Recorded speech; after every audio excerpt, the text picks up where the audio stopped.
Assassin's Creed Mirage was meant to be a return to form for the franchise that really harkened back to the earlier and arguably more popular games in the series. It looked to be a game that I was actually rather interested in. I liked the idea of a return to form for the franchise after it took more of an RPG approach with its gameplay style and mechanics. However, after its release window and then subsequent announcements of multiple new Assassin's Creed games, I kind of found myself just forgetting about Mirage, which is a key point that I will get back to later. Now, over the years, I have played a lot of Assassin's Creed. I feel like I've really done my time with this franchise, and I've played the majority of them, apart from Rogue, unfortunately, so I still have to get round to that one. But I've got a couple of Platinum trophies as well. I've got the Ezio Trilogy Platinum, Black Flag's Platinum, Odyssey, Origins, and now Mirage's Platinum as well. So if anything, this is just a video from a fan. In recent years, the parkour mechanics have been one of the franchise's biggest criticisms when it came to the RPG trilogy, as these games have been said to have stripped back parkour mechanics in comparison to earlier entries, and it is true. A lot of the parkour features like back ejecting are missing, and the natural flow has just been reduced to climbing up walls and jumping off of them with little flair and control like presented in games such as Unity and the Ezio trilogy. And when it was being revealed, Mirage was painted to not only be a return to form for the structure of the game, but also the parkour. Mirage on the surface improves what the RPG games lacked, but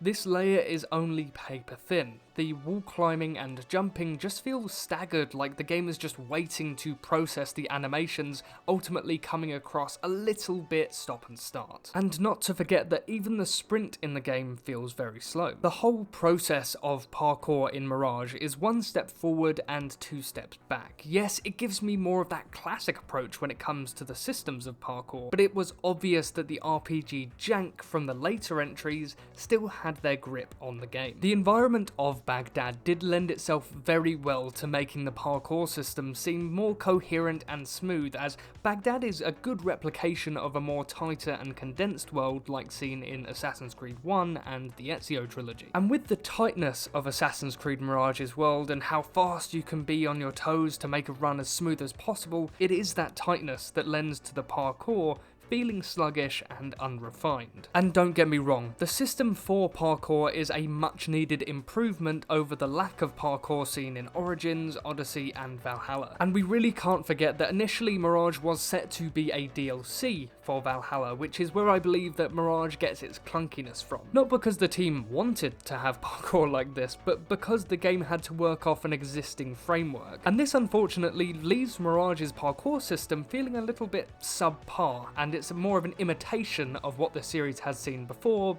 instead of its own thing. And in recent years, it kind of feels like the Assassin's Creed series has had a bit of an identity crisis when it comes to its parkour system, as it's slowly been scaled back over time, but Mirage does do a good enough job to bring back that classic parkour system.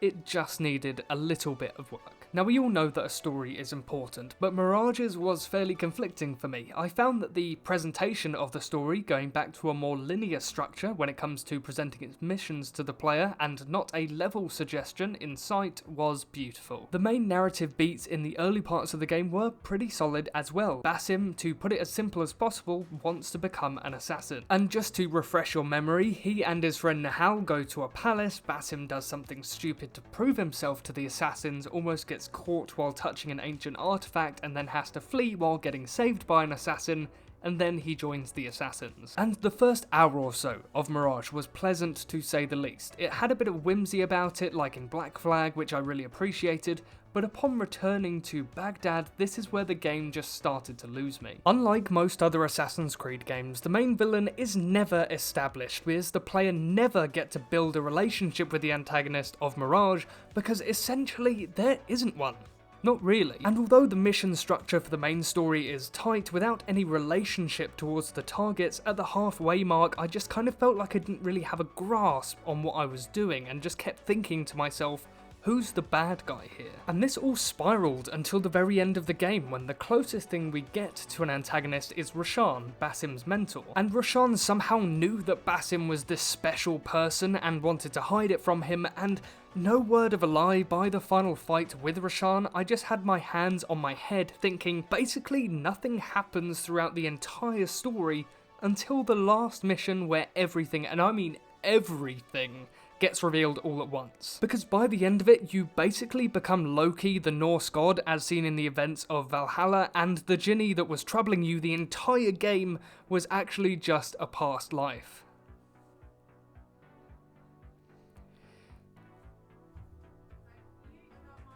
It really just left me baffled, because there was no seed of doubt sown throughout the entire game that Roshan had this feeling about Basim and didn't want him to find out this immense secret, but instead it was just shoved into a throwaway line in the second to last mission. On the whole, I really did enjoy the narrative focus being on the assassins this time around. It's really been a while since we've had an Assassin's Creed game that has truly focused on the assassins, and so it was really quite refreshing. And all of the interactions between the characters in the Assassin's Bureaus made it feel like Basim was a cog in a larger wheel, rather than just being the whole bloody machine, or a literal god like in Odyssey and Valhalla. Now, in regards to story content, you also have the side quests, the Tales of Baghdad, which were a neat little addition to Mirage. There wasn't that many of them, to be honest, but just enough to keep you going if you wanted a little break from the main story. Some of them were a little longer, more personal stories, where you actually had some player choice with the dialogue to affect how the narrative ties off, like in the observatory missions,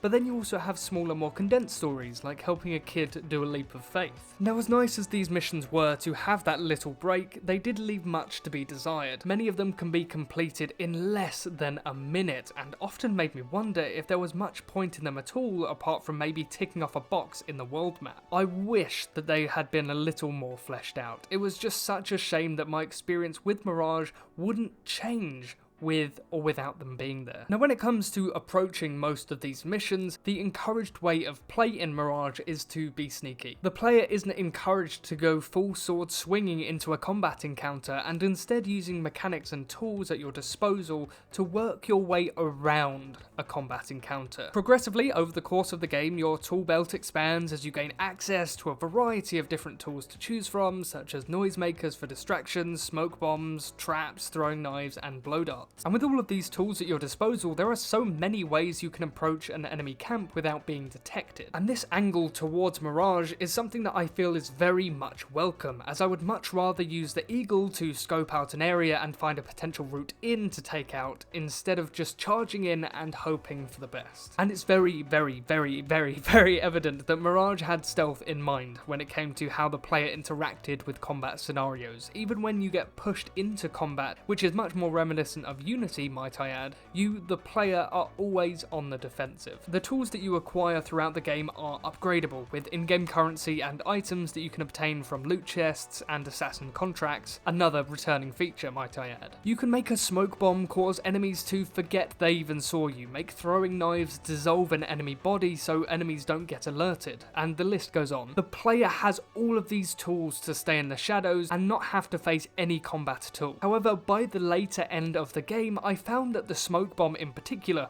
was very overpowered and often made camps a breeze. Now, what good would an Assassin's Creed game be without social stealth? Social stealth was a key pillar of the franchise, and it was really, really, really relieving to see it back in Mirage. You can now blend into crowds and it actually be necessary to stay undetected, and it was just great to see how quickly you could get out of a chase by blending in or by paying a group of merchants to gain access to areas undetected. Now, in regards to stealth, obviously stealth doesn't always work out how you exactly plan it to, but when you get caught in Assassin's Creed Mirage, it is very reflective of Assassin's Creed 3, and what I mean by that is the moment that you get detected by a group of enemies, all of a sudden everyone in the city of Baghdad knows that you're there. They peep around a corner and boom, they're there to catch you. It's like there's a massive sonar being sent out to project to everyone that I'm right here, I've done something bad, come get me. It's just very reflective of Assassin's Creed 3, and it was something that I didn't necessarily like in that game, and it wasn't really something I liked in Mirage either. I just really appreciate that Mirage makes the player feel like an assassin again, and it proves that Ubisoft is going in the right direction with Assassin's Creed Mirage, but it's unfortunately not going to be reflected in future entries, as it looks that Ubisoft will be sticking with their bigger, more RPG titles rather than something smaller and sweet like Mirage. Now, what would an Assassin's Creed game be without its location? Baghdad itself is a wonderful place to explore and traverse, with the city getting ever more greener and vibrant the further you go into the city centre. And there is no doubt in my mind that Ubisoft really did take inspiration from the first 4 Assassin's Creed games when it came to crafting this sandbox. The buildings are tight and compact, and as the player you never have to touch the ground if you don't want to, although the parkour jank might just force you down there from time to time. But when you do land back on the ground, Baghdad feels lived in and full of life as NPCs are everywhere. And there are small little towns and cities around the wildlands on the outskirts of the main city, which is nice because who wants a giant desert with nothing to do inside of it apart from collecting viewpoints? But even though this is the case, I never really wanted to traverse the desert to get to the next mission because there just wasn't really any NPCs or much life to them at all, which I totally understand is a huge nitpick, but it was just something I thought I'd mention. Throughout the world, there are tons and tons of collectibles to find with various artifacts and also historical codexes, and I was super smart and decided to grab them all, like everything. If I was now to hop into Assassin's Creed Mirage, all I could do was do some parkour and fight some enemies. Now, there are so many collectibles around. For the most part, you will just end up picking them up on your way to a next mission, which means that the cleanup process isn't too tedious if you wanted to go for 100% of collectibles. But I will say that the amount of collectibles is far less in comparison to a game like Assassin's Creed Unity or Syndicate. During my playthrough of Assassin's Creed Mirage, I never found myself to be bored of the world. Baghdad is possibly one of my favourite locations for an Assassin's Creed game, and whether you're heading to a mission or a contract location, you will always find something on your way to pick up. But it's not just about the destination, it's how you get there, and Mirage has a really nice feeling open world. It's not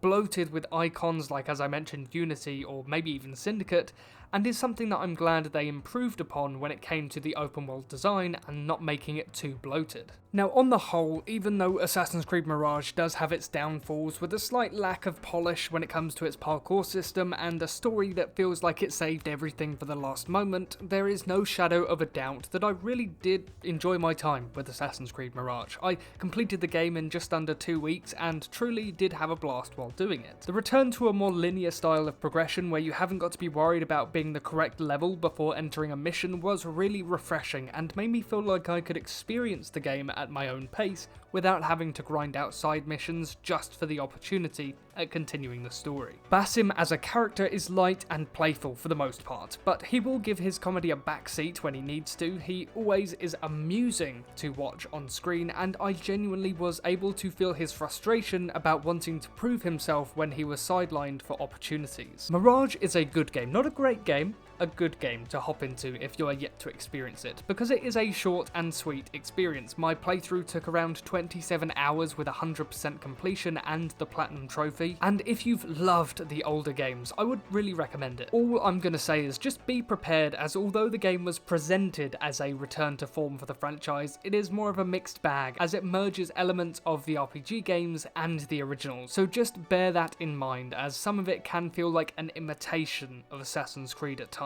But a good imitation, might I add, but an imitation nonetheless. But thank you so much for watching this video. If you did enjoy, then subscribe, and I'll see you in the next one.